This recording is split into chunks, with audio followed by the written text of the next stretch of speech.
Hello and welcome back to Tidbit of Torah. This time of year, Bar and Bat Mitzvah students around the globe face what I might call the Vayikra dilemma, which is trying to make meaning out of a book of Torah that is pretty much about animal sacrifice, something we no longer do in today's world. On the one hand, I can really understand the challenge they faced and the difficulty of finding relevancy in this book of Torah. And on the other hand, as a parent, a rabbi, a leader, and a human being, I find the book of Vayikra and this week's Torah portion, Parshat Sav, within it, to be deeply meaningful and relevant and rich. Because the truth is, we all sacrifice. We sacrifice our time, we sacrifice our resources, we sacrifice ourselves every day of our lives, whether we really view it that way or not.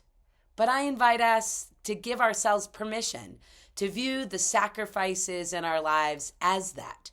Or as Rabbi Jonathan Sachs said, sacrifice can be the choreography of love.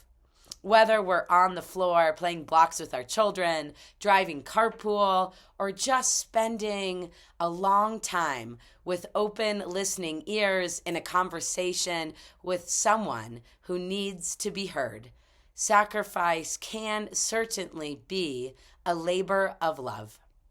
But sometimes sacrifice can overextend us. It can deplete us. It can be less serving to even the other people in our lives that we are sacrificing for. Interestingly, in Hebrew, the same root for sacrifice can be both a positive and negative thing in Judaism.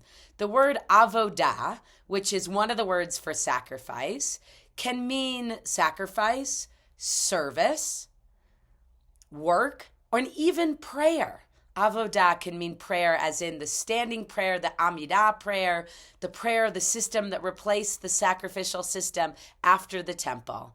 The root of that is Ayin Bet Dalid. Ayin Bet Dalid, or Ayin Vet Dalid.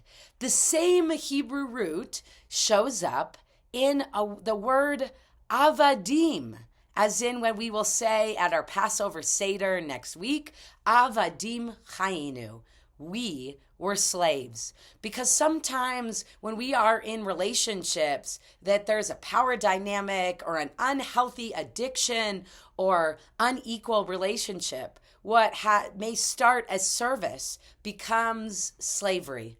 And so it begs the question for us, what are we enslaved by? What kind of service or sacrifice no longer serves us? So that's where avodah may be in the middle, healthy part of the spectrum.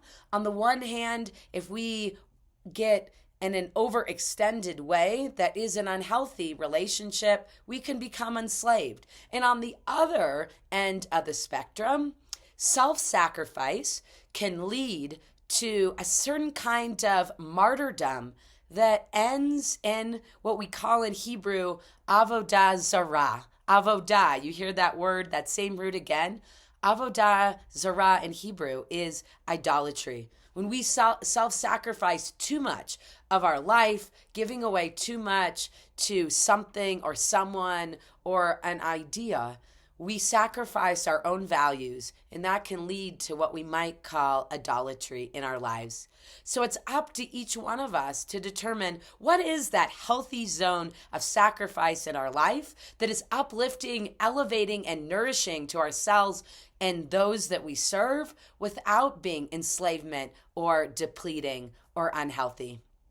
I remember once when I was a child, I had a situation where my mom put toast in the toaster and it cooked too long and it became burnt. And much to my surprise, rather than getting rid of the toast, my mom ate the burnt toast herself. And so I asked her, Mom, why didn't you just compost the toast and make a new set of toast for yourself along with me? And you know what she said? She said, Sarah, I actually like it this way. And it's true. To this date, my mom her toast looks more like a burnt offering than it does a piece of bread. And I realized in that moment, as a child and now as an adult with children of my own, that sometimes it's only each one of us personally can determine what is a healthy kind of sacrifice that is service and the choreography of love in our lives, and what is the kind of sacrifice that isn't sustainable, that is depleting or unhelpful or enslaving for us.